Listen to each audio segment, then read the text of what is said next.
My starting point when it comes to the consideration of any issue relating to free speech is my passionate belief that the second most precious thing in life is the right to express yourself freely. The most precious thing in life, I think, is food in your mouth, and the third most precious is a roof over your head. But a fixture for me in the number 2 slot is free expression, just below the need to sustain life itself. That is because I have enjoyed free expression in this country all my professional life and fully expect to continue to do so. Personally, I suspect highly unlikely to be arrested for whatever laws exist to contain free expression because of the undoubtedly privileged position that is afforded to those of a high public profile.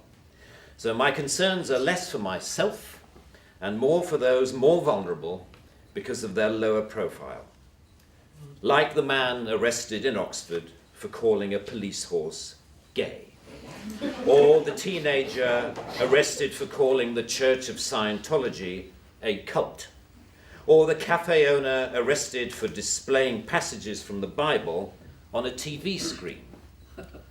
When I heard of some of these more ludicrous offences and charges, I remembered that I had been here before in a fictional context. I once did a show called Not the 9 O'Clock News some years ago, and we did a sketch where Griff Rhys-Jones played Constable Savage, a manifestly racist police officer to whom I, as his station commander, is giving a dressing down for arresting a black man on a whole string of ridiculous, trumped-up and ludicrous charges. The charges for which Constable Savage arrested Mr. Winston Kadogo of 55 Mercer Road were these: walking on the cracks in the pavement, walking in a loud shirt in a built-up area during the hours of darkness, and one of my favourites, walking around all over the place. He was also arrested for urinating in a public convenience and looking at me in a funny way. Who would have thought that we would end up with a law that would allow life to imitate art so exactly? I read somewhere a defender of the status quo claiming that the fact that the gay horse case was dropped after the arrested man refused to pay the fine, and that the Scientology case was also dropped at some point during the court process, was proof that the law was working well, ignoring the fact that the only reason these cases were dropped was because of the publicity that they had attracted. The police sensed that ridicule was just around the corner and withdrew their actions. But what about the thousands of other cases that did not enjoy the oxygen of publicity, that weren't quite ludicrous enough to attract media attention? Even for those actions that were withdrawn, people were arrested, questioned, taken to court, and then released. You know, that isn't a law working properly. That is censoriousness of the most intimidating kind, guaranteed to have, as Lord Deer says, a chilling effect on free expression and free protest. Parliament's Joint Committee on Human Rights summarised, as you may know, this whole issue very well by saying, while arresting a protester for using threatening or abusive speech may, depending on the circumstances, be a proportionate response, we do not think that language or behaviour that is merely insulting should ever be criminalised in this way. The clear problem with the outlawing of insult is that too many things can be interpreted as such. Criticism is easily construed as insult by certain parties. Ridicule easily construed as insult. Sarcasm, unfavourable comparison, merely stating an alternative point of view to the orthodoxy can be interpreted as insult. And because so many things can be interpreted as insult, it is hardly surprising that so many things have been, as the examples I talked about earlier show. Although the law under discussion has been on the statute book for over 25 years, it is indicative of a culture that has taken hold of the programs of successive governments, that with the reasonable and well-intentioned ambition to contain obnoxious elements in society, has created a society of an extraordinarily authoritarian and controlling nature. It is what you might call the new intolerance, a new but intense desire to gag uncomfortable voices of dissent. I am not intolerant, say many people, say many softly spoken, highly educated, liberal-minded people. I'm only intolerant of intolerance.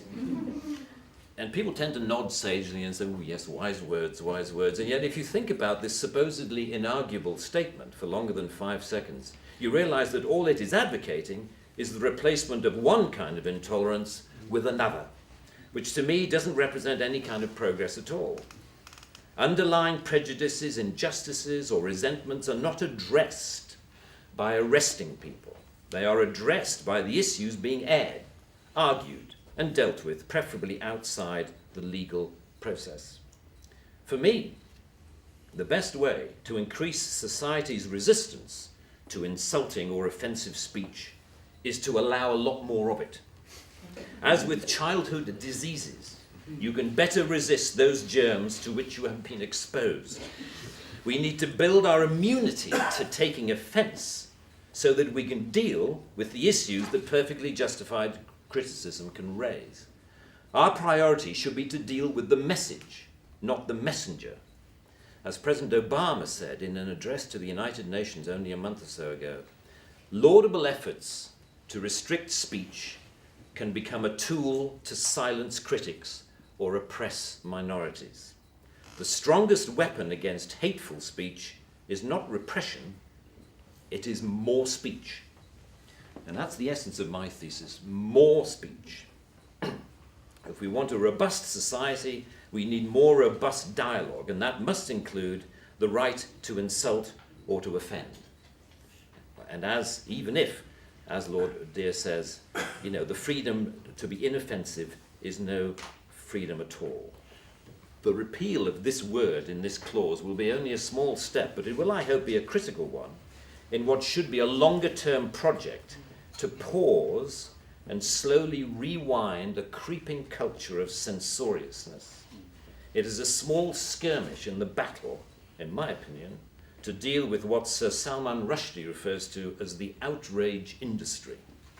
Self-appointed arbiters of the public good, encouraging media-stoked outrage to which the police feel under terrible pressure to react. A newspaper rings up Scotland Yard. Someone has said something slightly insulting on Twitter about someone who we think a national treasure. What are you going to do about it? And the police panic and they scrabble around and then grasp the most inappropriate lifeline of all, Section 5 of the Public Order Act, that thing where you can arrest anybody for saying anything that might be construed by anyone else as insulting. They don't seem to need a real victim. They need only to make the judgment that somebody could have been offended if they had heard or read what has been said. The most ludicrous degree of latitude. The storms that surround Twitter and Facebook comment have raised some fascinating issues about free speech, which we haven't really yet come to terms with. Firstly, that we all have to take responsibility for what we say, which is quite a good lesson to learn. But secondly, we've learned how appallingly prickly and intolerant society has become of even the mildest adverse comment. The law should not be aiding and abetting this new intolerance. Free speech can only suffer if the law prevents us from dealing with its consequences. I offer my wholehearted support to the Reform Section 5 campaign. Thank you very much.